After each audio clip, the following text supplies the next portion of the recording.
ನಮಸ್ಕಾರ, ನೀವು ನೋಡ್ತಾ ಇದ್ದೀರಾ ಶ್ರೀ ಮಾರಿಕಾಂಬಾ ಡಿಜಿಟಲ್ ಟಿವಿ. ನಾನು ಶ್ವೇತಾ ಶೇಟ್. ಪ್ರವಾಸಿಗರ ಸ್ವರ್ಗ ಎನ್ನುವ ಉತ್ತರ ಕನ್ನಡ ಜಿಲ್ಲೆಯಲ್ಲಿ ಹೆದ್ದಾರಿ ಪ್ರಯಾಣವೇ ಯಮಲೋಕಕ್ಕೆ ಹೋದಂತೆ ಎಂಬುವಂತಾಗಿದ್ದು, ಒಂದೆಡೆ ಗುಡ್ಡ ಕುಸಿದರೆ ಮತ್ತೊಂದೆಡೆ ಹೊಂಡ ಗುಂಡಿ ತುಂಬಿದ ರಸ್ತೆಗಳಿಂದ ಜನರ ಪ್ರಾಣಕ್ಕೂ ಕುತ್ತು ತಂದಿದ್ದು, ಹೆದ್ದಾರಿ ಪ್ರಾಧಿಕಾರಕ್ಕೆ ಜನ ಹಿಡಿಶಾಪ ಹಾಕುವಂತಾಗಿದೆ. ಯಾಕೆ ಅಂತೀರಾ? ಹಾಗಾದ್ರೆ ಈ ಸ್ಟೋರಿ ನೋಡಿ. ಜನರ ಜೀವ ತೆಗೆಯುತ್ತಿರುವ ಉತ್ತರ ಕನ್ನಡ ಜಿಲ್ಲೆಯ ರಾಷ್ಟ್ರೀಯ ಹೆದ್ದಾರಿಗಳು.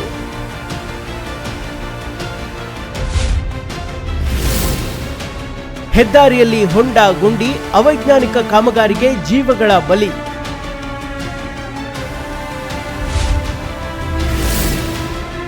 ಒಂದೇ ವರ್ಷದಲ್ಲಿ ಹೆದ್ದಾರಿ ಅಪಘಾತದಿಂದ 43 ಜನ ಸಾವು, 6148 ಜನರಿಗೆ ಗಾಯ.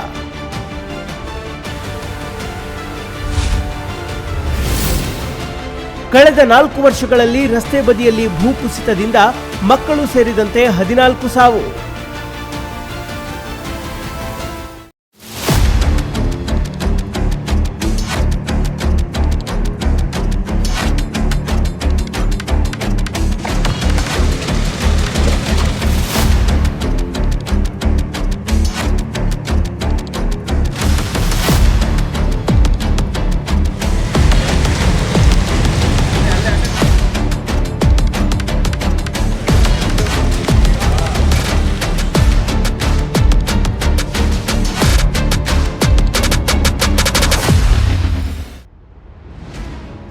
ಒಂದೆಡೆ ರಾಷ್ಟ್ರೀಯ ಹೆದ್ದಾರಿಯಲ್ಲಿ ಹೊಂಡ ಗುಂಡಿ ತುಂಬಿದ ರಸ್ತೆಯಲ್ಲಿ ಸಂಚರಿಸ್ತಾ ಇರುವ ವಾಹನಗಳು, ಮತ್ತೊಂದೆಡೆ ಹೆದ್ದಾರಿಯುದ್ದಕ್ಕೂ ಅಲ್ಲಲ್ಲಿ ಗುಡ್ಡ ಕುಸಿತವಾಗಿರುವುದು. ಹೌದು, ಈ ದೃಶ್ಯ ಉತ್ತರ ಕನ್ನಡ ಜಿಲ್ಲೆಯದ್ದು. ಜಿಲ್ಲೆಯ ಕರಾವಳಿ ಮತ್ತು ಮಲೆನಾಡು ಭಾಗದಲ್ಲಿ ರಾಷ್ಟ್ರೀಯ ಹೆದ್ದಾರಿ ಪ್ರಾಧಿಕಾರ ರಸ್ತೆ ಉನ್ನತೀಕರಣ ಮಾಡುತ್ತಿದೆ. ಸಾಗರಮಾಲಾ ಯೋಜನೆಯಡಿ ಕಳೆದ 5 ವರ್ಷಗಳಿಂದ ರಾಷ್ಟ್ರೀಯ ಹೆದ್ದಾರಿ 766 ಹಾಗೂ ಕಳೆದ 10 ವರ್ಷಗಳಿಂದ NH 66 ಕಾಮಗಾರಿ ನಡೀತಾ ಇದೆ. ಆದರೆ ನಿಗದಿ ಸಮಯ ಮುಗಿದರೂ ರಸ್ತೆಗಳು ಮಾತ್ರ ಜನರ ಉಪಯೋಗಕ್ಕೆ ಬರುವ ಬದಲು ಅವೈಜ್ಞಾನಿಕ ಕಾಮಗಾರಿಯಿಂದ ಸಾವಿನ ರಸ್ತೆಯಾಗಿ ಮಾರ್ಪಟ್ಟಿದೆ. ರಾಷ್ಟ್ರೀಯ ಹೆದ್ದಾರಿ 66ರಲ್ಲಿ ಕಳೆದ 4 ವರ್ಷದಿಂದ ಈಚೆಗೆ ರಸ್ತೆ ಪಕ್ಕದಲ್ಲೇ ಭೂಕುಸಿತದಿಂದ 14 ಜನರು ಸಾವು ಕಂಡಿದ್ದಾರೆ.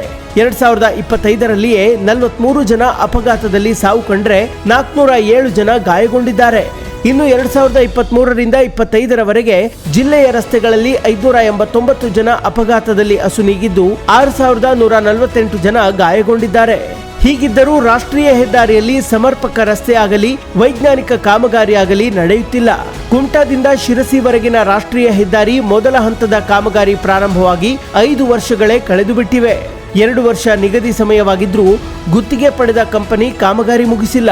ಒಟ್ಟು 60 ಕಿಲೋಮೀಟರ್ ಉದ್ದದ ರಸ್ತೆ ಕಾಮಗಾರಿ ಇದಾಗಿದ್ದು 440 ಕೋಟಿ ವೆಚ್ಚವಾಗಿದೆ. ಕಂಪನಿ ಇನ್ನು ಕೇವಲ 10 ಕಿಲೋಮೀಟರ್ ಮಾತ್ರ ಬಾಕಿ ಇದೆ ಎಂದು ಹೇಳ್ತಾ ಇದೆ.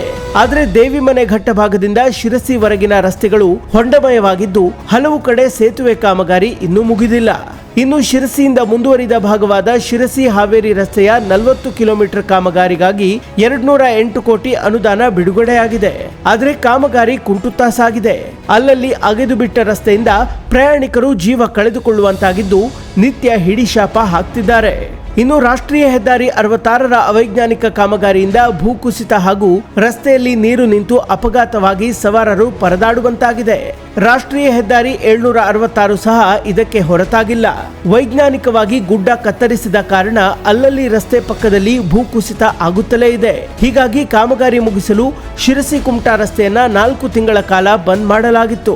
ಇದೀಗ ಲಘು ವಾಹನಗಳನ್ನ ಬಿಟ್ಟರೂ ರಸ್ತೆಗಳು ಹೊಂಡ ಗುಂಡಿಯಿಂದ ತುಂಬಿದ್ದು ಅಪಘಾತ ಹೆಚ್ಚಾಗಿದೆ. ಹಲವು ಬಾರಿ ಹೆದ್ದಾರಿ ಪ್ರಾಧಿಕಾರದ ಜೊತೆ ಅಧಿಕಾರಿಗಳು ಹಾಗೂ ಜನಪ್ರತಿನಿಧಿಗಳು ಸಭೆ ನಡೆಸಿದ್ದಾರೆ. ಅವೈಜ್ಞಾನಿಕ ಕಾಮಗಾರಿ ಸಂಬಂಧ ಶಾಸಕರು ಹಾಗೂ ಅಧಿಕಾರಿಗಳ ತಂಡ ಸಮೀಕ್ಷೆ ನಡೆಸಿ ವರದಿ ನೀಡಿದೆ. ಜಿಲ್ಲಾಡಳಿತ ಹೆದ್ದಾರಿ ಪ್ರಾಧಿಕಾರದ ಅವೈಜ್ಞಾನಿಕ ಕಾಮಗಾರಿ ಕುರಿತು ಪ್ರಕರಣ ದಾಖಲಿಸಿದೆ.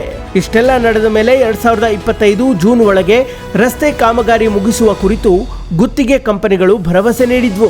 ಆದರೆ ಇದೀಗ ಹೆದ್ದಾರಿ ಪ್ರಾಧಿಕಾರ ಡಿಸೆಂಬರ್ ನಂತರ ರಸ್ತೆ ಕಾಮಗಾರಿ ಮುಗಿಸುವುದಾಗಿ ಹೇಳಿದ್ದು, ಶಿರಸಿ ಶಾಸಕ ಹೆದ್ದಾರಿ ಪ್ರಾಧಿಕಾರದ ಅಧಿಕಾರಿಗಳನ್ನ ತರಾಟೆಗೆ ತೆಗೆದುಕೊಂಡು ಆಕ್ರೋಶ ಹೊರಹಾಕಿದ್ರು.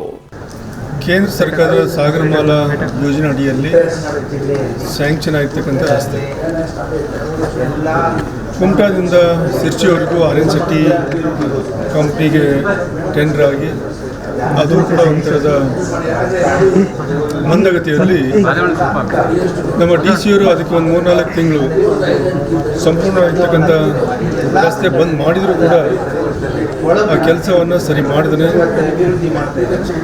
ಜನಗಳಿಗೆ ಭಾಳಷ್ಟು ತೊಂದರೆ ಆಗಿದೆ.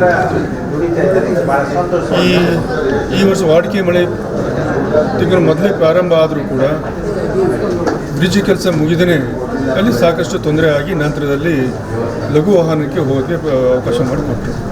ಆದರೆ ನಾವು ಒಂದು ಮಾತನ್ನು ಹೇಳಕ್ಕೆ ಬಯಸ್ತೀನಿ, ನಾವು ಇಷ್ಟೊಂದು ವರ್ಷಗಳ ಕಾಲದ ಸಮಯನ ತಗೊಂಡ್ರೂ ಕೂಡ ಇಂಥ ಒಂದು ರಸ್ತೆಗಳನ್ನು ಸರಿಯಾದ ರೀತಿಯಲ್ಲಿ ಮಾಡದೇ ಇದ್ದರೆ ಈ ಕಂಪ್ನಿಗಳು ಯಾಕೆ ಕೆಲಸ ಮಾಡಬೇಕು ಅಂತ ಒಂದು ಕಡೆ. ಇನ್ನೊಂದು ಕಡೆ ಸಿರ್ಸಿಯಿಂದ ಹಾವೇರಿ ಕಡೆ ಇರ್ತಕ್ಕಂಥ ರಸ್ತೆ ಏನಿದೆಯೋ ಇದಂತೂ ಬಹಳ ಅಧಗತಿಯಲ್ಲಿ ನಡೆದಿರುವಂಥದ್ದು. ಅವರು ಕೂಡ ಟೆಂಡರ್ ಆಗಿ ಈಗಾಗಲೇ ಟೆಂಡರ್ ಮುಗಿದು 1 ವರ್ಷ ಆದರೂ ಕೂಡ ಆ ದಾರಿಯಲ್ಲಿ ಸುಮಾರು ಒಂದು 4-5 ಕಿಲೋಮೀಟರ್ ರಸ್ತೆ ಬಿಟ್ಟರೆ ಅವನು ಯಾವ ಕೆಲಸ ಮಾಡಿಲ್ಲ, ಹೊಸ ಕಾಮಗಾರಿನ ಮಾಡಿಲ್ಲ. ಸಾಕಷ್ಟು ಗುಂಡಿಗಳು ಬಿದ್ದಿದ್ದಾವೆ. ನಾನು ಹಲವಾರು ಬಾರಿ ಇಂಜಿನಿಯರ್ಸನ್ನು ಕಾಂಟ್ರಾಕ್ಟರ್ನ ಕರೆದು ಮಾತಾಡಿದ್ರು ಕೂಡ ಇಲ್ಲ ನಾಳಿಂದಲೇ ಪ್ರಾರಂಭ ಮಾಡ್ತೀವಿ ಅಂತ ಹೇಳಿದ್ರು ಕೂಡ ಯಾವುದನ್ನು ಕೂಡ ಕಿವಿ ಹಾಕಲಿದ್ರೆ ಆ ರಸ್ತೆಯಲ್ಲಿ ಹೋದರೆ ಸಿರ್ಸಿಯಿಂದ ನಾವೇನು ಹಾವೇರಿ ಕಡೆ ಹೋಗ್ತೀವಿ ಒಂಥರ ನರಕ. ಒಂದು 4-ವೀಲರ್ ಹೋಗಿಲ್ಲ, ಬಸ್ಗಳು ಹೋಗಿಲ್ಲ, ಲಾರಿಗಳು ಹೋಗಿಲ್ಲ, ಆ ರೀತಿಯ ವ್ಯವಸ್ಥೆಯಲ್ಲಿ ಇರ್ತಕ್ಕಂಥ ರಸ್ತೆ ಇದು ನಾವು ಯಾರು ಕೇಳೋದು? ಇದಕ್ಕೆ ಸಂಬಂಧಪಟ್ಟರಂತೂ ಯಾರು ಕೇಳ್ತಾ ಇಲ್ಲ. ಇವತ್ತು ಇದನ್ನು ಸಾಕಷ್ಟು ನಾನು DC ಅವ್ರ ಗಮನಕ್ಕೂ ತಂದೆ, ನಾನು ಏಶ್ವರು ನಾವು ಸೇರಿ ಸಭೆಯನ್ನು ಮಾಡಿ ಅವನ ಸಂಬಂಧಪಟ್ಟ ಅಧಿಕಾರಿಗಳನ್ನು ಕರೆದು ಆದರೂ ಕೂಡ ಇವತ್ತು ಆ ಸಿರ್ಸಿಯಿಂದ ಹಾವೇರಿ ಹೋಗ್ತಕ್ಕಂಥ ರಸ್ತೆ ಭಾಳ ಅಧೋಗತಿಯಲ್ಲಿರುವಂಥದ್ದು, ಭಾಳ ನೋವನ್ನು ಪಡುವಂಥದ್ದು, ಭಾಳ ನೋವಿಂದ ನಾನು ಮಾತ್ರ ಹೇಳ್ತಾ ನಾನು. ಇಂಥ ಕಾಂಟ್ರಾಕ್ಟ್ರು ಅವ್ರನ್ನ ಬ್ಲ್ಯಾಕ್ ಲಿಸ್ಟಿಗೆ ಹಾಕಿ ಅವ್ರನ್ನ ಬೇರೆಯವ್ರಿಗೆ ಟೆಂಡರನ್ನು ಕರೆದು ಆ ರಸ್ತೆ ಕಾಮಗಾರಿ ಕೊಟ್ಟರೆ ಒಳ್ಳೆಯದು ಅನ್ನೋಂಥದ್ದು ನನ್ನ ಅನಿಸಿಕೆ. ಒಟ್ಟಿನಲ್ಲಿ ಉತ್ತರ ಕನ್ನಡ ಜಿಲ್ಲೆಯ ರಾಷ್ಟ್ರೀಯ ಹೆದ್ದಾರಿಗಳ ಕಾಮಗಾರಿ ಮುಗಿಯದೆ ಹೆದ್ದಾರಿ ಪ್ರಾಧಿಕಾರ ಒಂದಲ್ಲ ಒಂದು ರಾಗ ತೆಗಿತಾ ಇದೆ. ಪ್ರಾಧಿಕಾರದ ವಿರುದ್ಧ ಪ್ರಕರಣಗಳು ದಾಖಲಾಗಿದ್ರೂ ಇತ್ತ ಪ್ರತಿದಿನ ಹೆದ್ದಾರಿಯಲ್ಲಿ ಸಂಚರಿಸುವ ಪ್ರಯಾಣಿಕರು ಮಾತ್ರ ಜೀವ ಕೈಯಲ್ಲೇ ಹಿಡಿದು ಸಂಚರಿಸುವಂತಾಗಿದ್ದು ಮಾತ್ರ ದುರಂತವೇ ಸರಿ. Special desk Marikamba news.